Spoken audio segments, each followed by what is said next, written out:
Ay, ako nga pala si Lolo Ray. At ito ang proyekto ko ngayong Enhanced Community Quarantine. So yung lote namin ay dating ganyan na ginawa ko namang ganito way back 2012 ya 2013. Naging akyatan niya ng single kong motor. Ngayon binaklas ko muna siya kasi masyadong mataas, masyadong matarik. Hindi siya maakyatan ng kotse. Ang hirap iakyat ng tricycle. So kailangan ko siya munang baklasin ulit. At ang plano ko kasi mas bababaan ko yung pagkakalatag ko. At mas hahabaan ko yung malalatagan ko ng mga kwadradong flat na bato. Diba? Parang kinoconceptualize ko na lang para siyang riprap. Yung mga itsurang parang riprap na kalsada sa Italy. Ayan ha. Tapos ito naman ako habang nagbabaklas ako niyan. Bali nangunguha ako ng mga dati kong nilatag. Ang gagawin ko dyan, babawasan ko yung hinihigaan niyang lupa. Ayan, so gumagamit tayo ng cabra de bareta at saka ng trowel para bawasan siya. Mahirap na trabaho rin po, hindi siya masyadong madali. Ayan, tatanggalin mo yung maraming bato, huhukayin mo siya, iipunin mo yung lupa, itatransfer mo siya sa ibang lugar. Mahirap, nakakapagod po, pero iniisip ko ito na rin yung penitensya ko. Diba, it kept me busy habang enhanced community quarantine, tapos productive pa. So maganda po kasi pagka ito natapos, yung car na napaparada, kung meron man bisita ka na may car o yung car na iba, pwede mong iakyat dito. Paglalabas yung nasa unahan o yung car na malapit sa bahay, hindi mo na kailangang ilabas lahat para lang makalabas yung nasa dulo, nasa malapit sa bahay mo. Hindi mo na kailangan ilabas.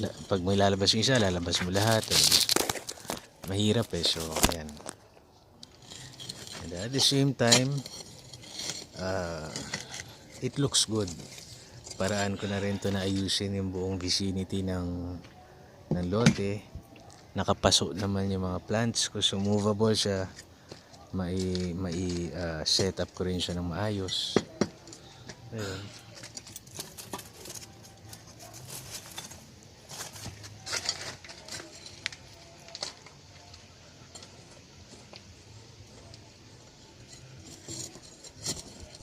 Ayun yung pinakita kong bato na yun, ginawa kong tukuran yan itong cabra de bareta para makuwit ko yung isang mas malaking bato yan na tinatanggal ko sa pagkakalapat niya.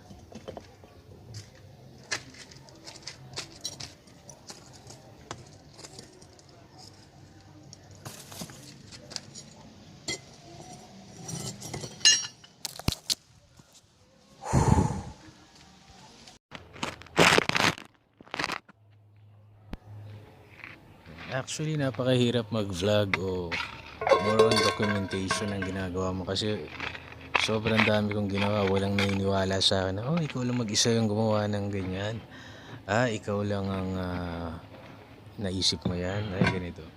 Sobrang dami ko na akong pinaghirapan na hindi nabibigyan ng credit or hindi pinagmamalaki minsan dahil it's not a thing na gusto nilang ginagawa ko, but napakarami ko mga mahihirap na proyekto na ginawa at kadalasan nag-iisa ako. Minsan kahit di ko alam, inaaral ko na lang along the way. Kaya nag-iipon ako ng mga bato na maliliit. Yung mga batong maliliit na yan, napakalat-kalat na nasa lupa, nasa kalat-kalat. Inilagay ko sila sa isang side, inipon ko sila.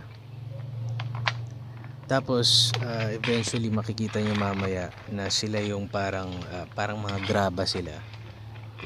Mayroon ako mga sinet up na hukay na doon ko itinabi. Strategically doon ko tinabi yung mga malalaking bato na hindi naman flat, hindi mo siya magagamit na panglapat. So yun parang doon ko siya nilagay, and then pang ibabaw ko yung maliliit na bato para ma-fill niya yung mga gaps, and then bago ko tinabunan ng buhangin o ng clay, buhangin at clay, kasi yun yung lupa namin dito putik, loam soil, putik na galing nung nagdaang baha na inipon ko 2013, loam soil, garden soil na hinakot ko dati galing sa labas nung nagkaroon ng paggawa ng kanal sa harapan ng simbahan. Hinakot ko yung mga lupa doon para magamit din pang tanim, and at the same time sand. Ito yung mga tirang sand doon sa dating proyekto ng nanay ko na may pinasimento siya, so nagkalat-kalat na lang, so yun, inayos ko na rin.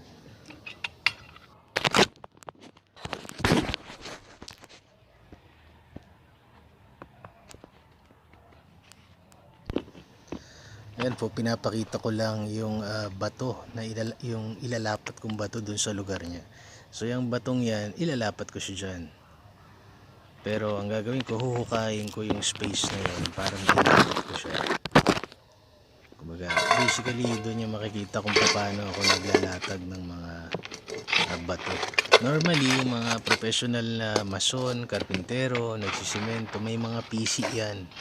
Meron silang points both sides para panay. Ako mata na lang, meron lang ako nilatag na magkakasunod, na yun yung gusto kong taas niya, sinundan ko na lang. Hindi siya perfect, merong mas mataas ng konti, merong mas mababa ng konti, pero at least hindi na siya biglang angat, so may aakyat mo ng safe yung sasakyan mo rito kung gugustuhin mo, or just makakapaglakad ka na mas maayos, mas maganda siyang lugar na tambayan, mas magandang tignan.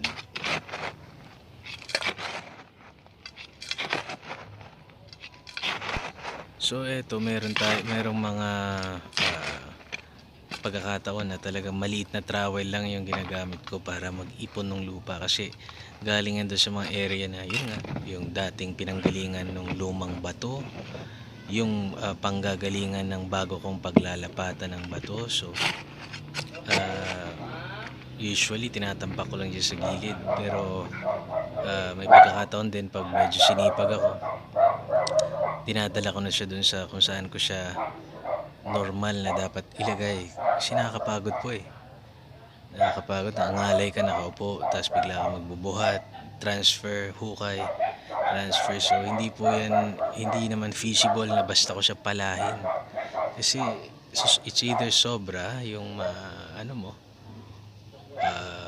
ibabalik mo rin yung ibang lupa kapag sumobra yung hukay mo dun sa paglalapatan. Parang puzzle yan parang puzzle ang itsura niya, pero kailangan mong bawasan ng maayos para mag-level yung mga bato na flat na ilalagay mo. Actually, maikwento ko lang itong mga itong mga bato na ito ay dati na pong naririto. Ito po yung mga pinagtibagan, ito po yung mga parang ang itsura niya is yung mga takip ng kanal, mga blocks na hindi na kailangan, pero naisip ko, anong gagawin ko rito sa mga to, diba? Yan po yung mga blocks na iniwan ng dating nag-ookupa dito sa property namin. So ayan, yan naman pong area na yan, diyan ko nilagay yung iba sa maliliit na bato. Okay. Ayan. Actually yan yung bungad, isa siya sa pinakagilid doon sa entrada ng paakyat dito sa ginagawa kong parang garahe. Nilatagan ko siya ng mga bato dyan. Medyo naintindihan nyo na yung mga maliliit na bato inibabaw ko dyan, and then saka ako siya ngayon lalagyan ng lupa. Yan, para lang matibay yung gilid, pero yung gilid lang. I'm imagining na yung area na yan hindi siya dadaanan ng gulong ng sasakyan kung sakali may aakyat na sasakyan dito o may paparada rito. Ayun.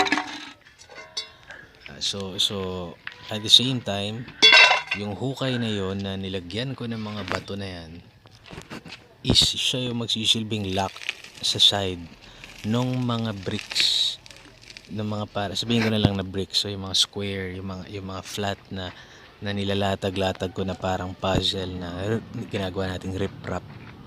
Ayan, siya yung maglalak doon sa side para hindi maalog-alog yung hanay na yon ng rip-rap natin, kasi wala namang block doon sa gilid niya walang lock. Actually, ganyan din yata yung ginawa, similar sa pagre-rip-rap yung ginawa ng ating mga kapatid na Igorot, na wherein hinulma nila yung mga bundok na parang hagdan-hagdan pala yan, ganon, para mataniman nila. Yun naman, mas may putik yun, so mas matigas. Sa akin, hindi ganon karami yung putik. So, yun ito na naman ako, yan. So, ipon ng lupa, tapos dadalhin ko na naman yan doon para hindi masyado maraming kalat. So, yan lang po ang proseso ko actually. Sobrang nakakapagod kasi kukuha ka ng, babaklasin mo yung mga dati mong nailapat na masyadong matarik. Kukunin ko yung mga lupa sa ilalim nun, lupa at bato. Separate mo yung dalawang yon sa abot na makakaya mo. Transfer mo yung lupa mo doon sa lugar kung saan mo siya itatambak. And then, yung mga bato, transfer mo sa lugar kung saan mo muna sila pansamantalang ilalagay. Hanggang sa mahanapan mo na sila ng lugar na hindi sila makaka-istorbo sa'yo, sa inyo, sa family mo. So, yun po ang proseso na ginawa ko dito. Ayan.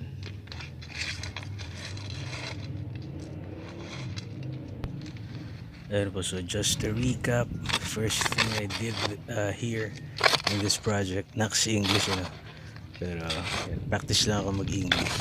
First thing that I did in this project is I gathered all the soil, the leftover soil,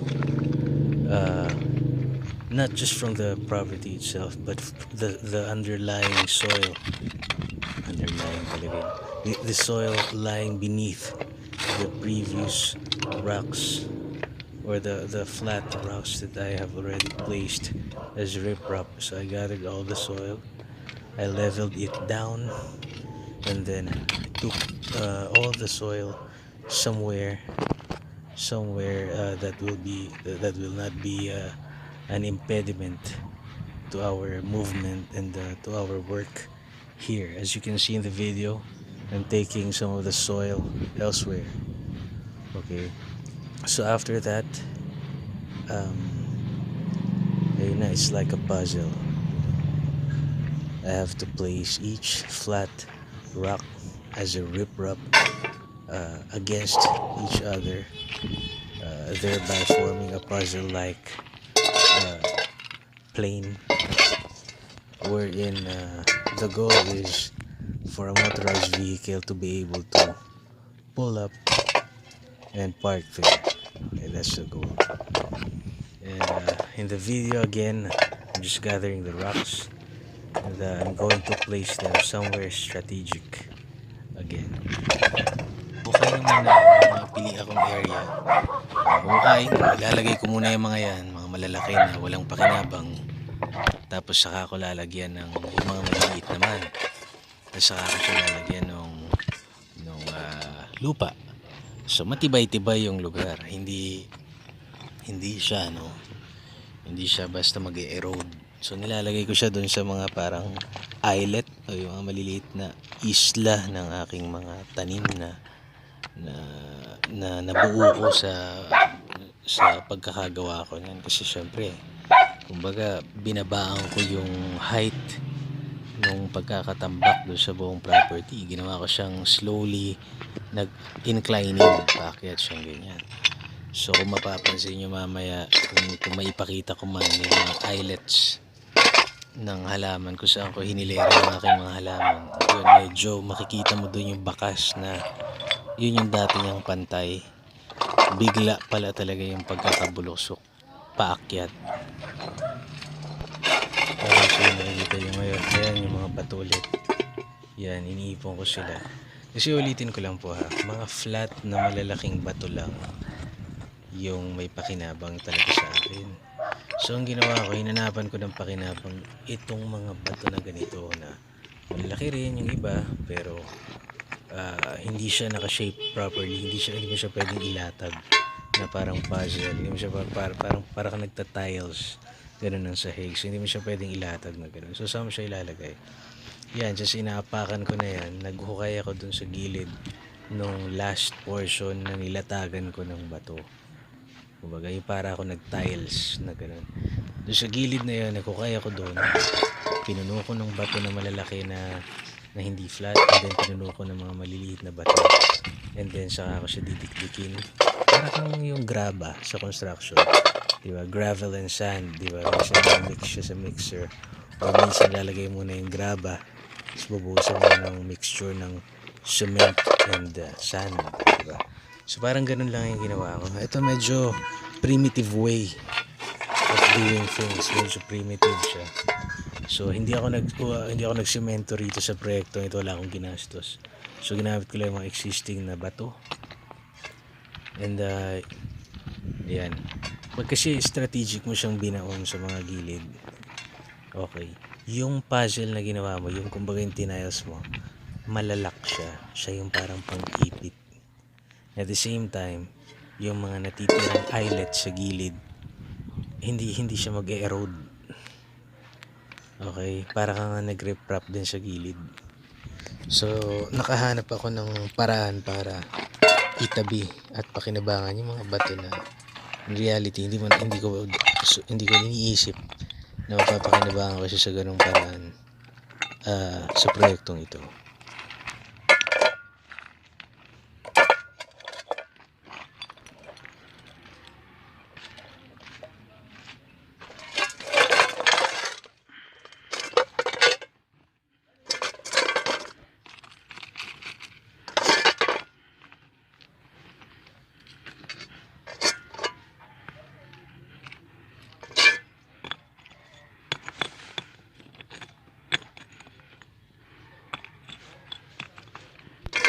So nakakapagod actually, kung susuriin mo, hindi ko kasi na videohan step by step yung mga ginagawa ko talaga, minsan may araw lang na there are days wherein okay, I would capture some of what I do, but if you understand the magnitude of the labor, di ba, imagine mo hindi ko na video yung sarili kong huhukayin ko muna, paglalagyan ko ng mga batong yan para ma-secure ko yung unang layer ng mga nilatag kong riprap para may secure ko yung bawat gilid niya. Yan, hindi nyo na nakita yun. Sobrang pagod yun. And then, lalagyan mo ng maliliit.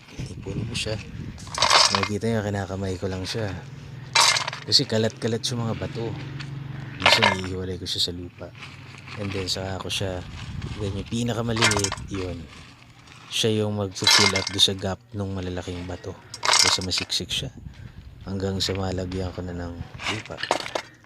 Ano siya talaga, tedious work. Kumbaga parang penitensya ko na rin ngayong paparating na mahal na araw. Pero siguro hindi lang para magkaroon ako ng content o gusto kong ipasikat na ginawa ko ito mag-isa. It's also my way of trying to inspire everyone to find ways, number one for us Catholics, to find ways na creative.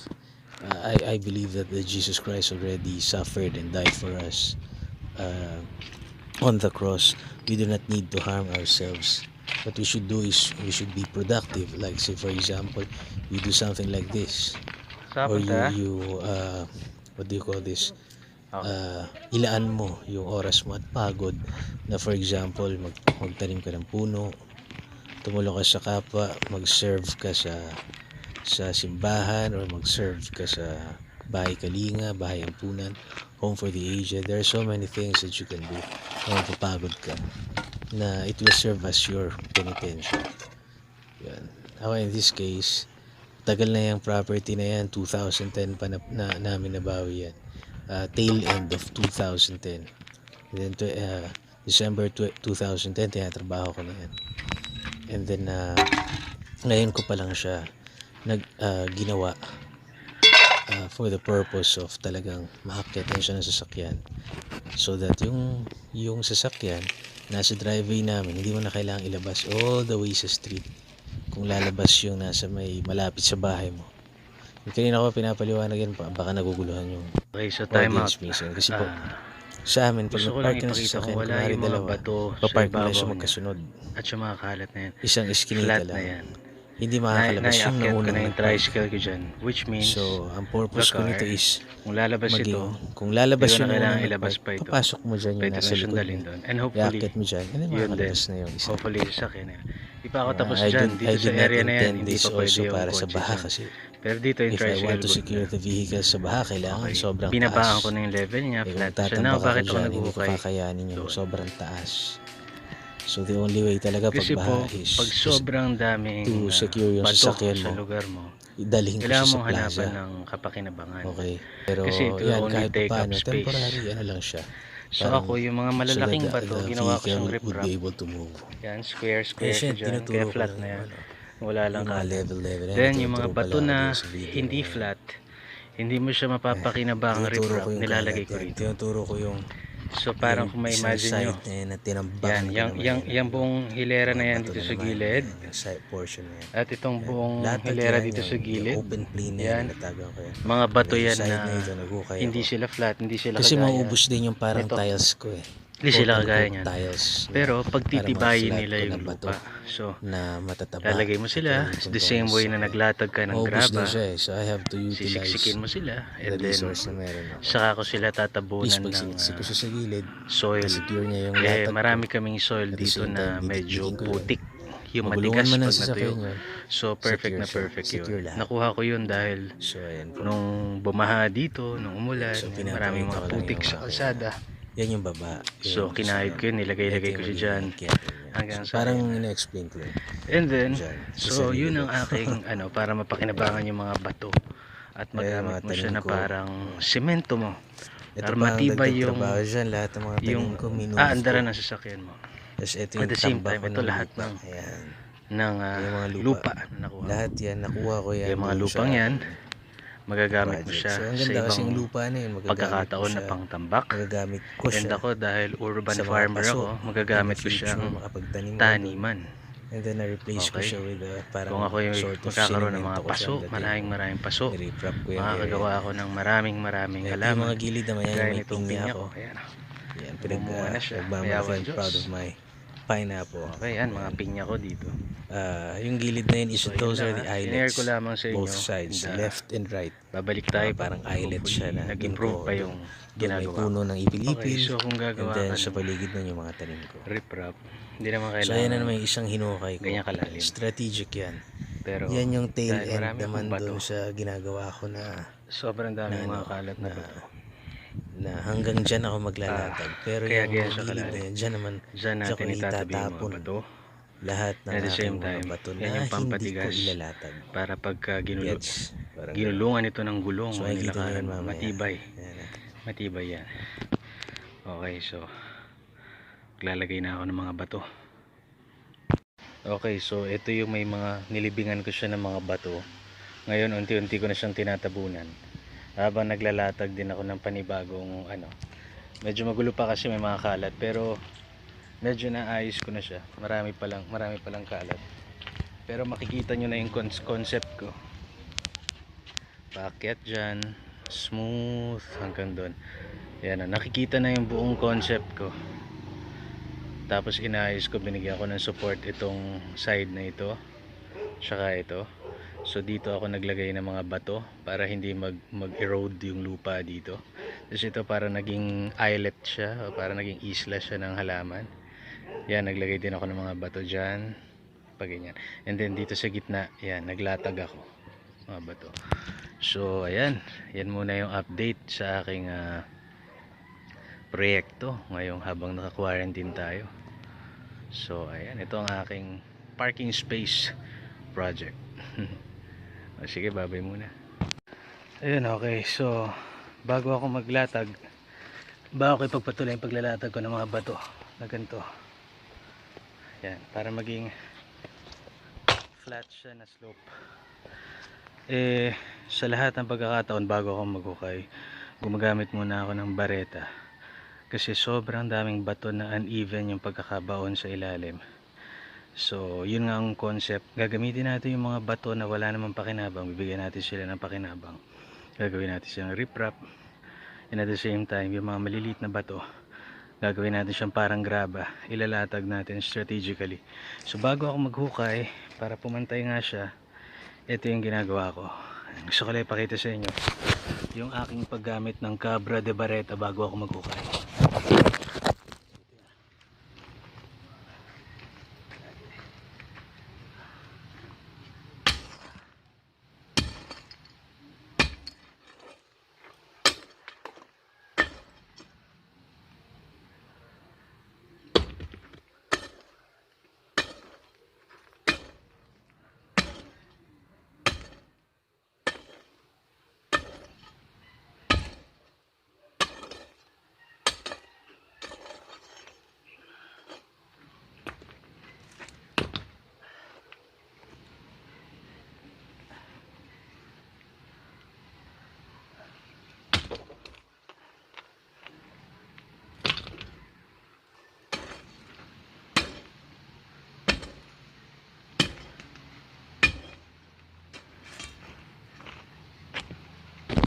That is only a demonstration para lang maintindihan nyo.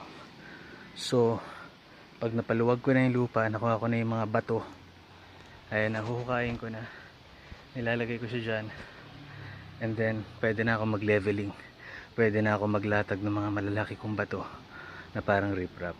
So, yun lang. Matagal-tagal pa pala to, akala ko malapit na matapos, pero tingnan nyo naman,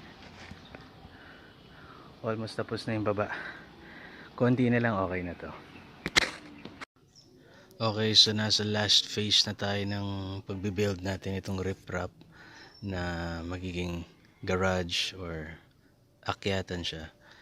Eto, naghukay na lang ako sa part na to. Tapos maghuhukay na lang ako mamaya sa part na to para itabi ko yung mga bato na yon para hindi siya nakakalat. At yung bato na yon yung magsisilbing lock dun sa mga nilakad ko na, mga nilatag ko na mga flat na mga bato dyan. And then babawasan ko na lang tong buhangin dito, and then ibababa ko yung iba, then isisiksik ko para medyo inclined siya, and then wawalisin ko to buo, and then tapos na. Yun na yung ating nagawa na natin na akyatan or garage itong area na ito. So ayun po. Okay, so ganito na siya tignan. Halos buo na. Wawalisin ko na lang yan. Wawalisin ko na lang yan. Tapos tatakpan ko na lang to. Ito, naghanap ako ng dahilan para magamit tong mga bato na ito. Pinakalock yan dyan. Lupa, ibababa ko. Yung iba, ililipat ko doon. Tapos, tapos na. So yan ha.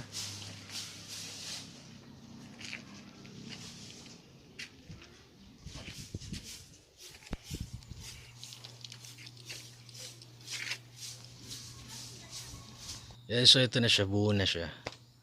Okay, so yung nasa gitna, yung mga nilatag ko sa gilid, yan, doon naman ako naghukay, and then nilibing ko yung mga bato para support siya. So I hope na inspire kayo. I hope natuwa kayo. I hope you're doing well, and I hope makarecover na ang bansa natin and the whole world. I hope that this COVID pandemic will be over soon. God bless everyone, and peace be with you.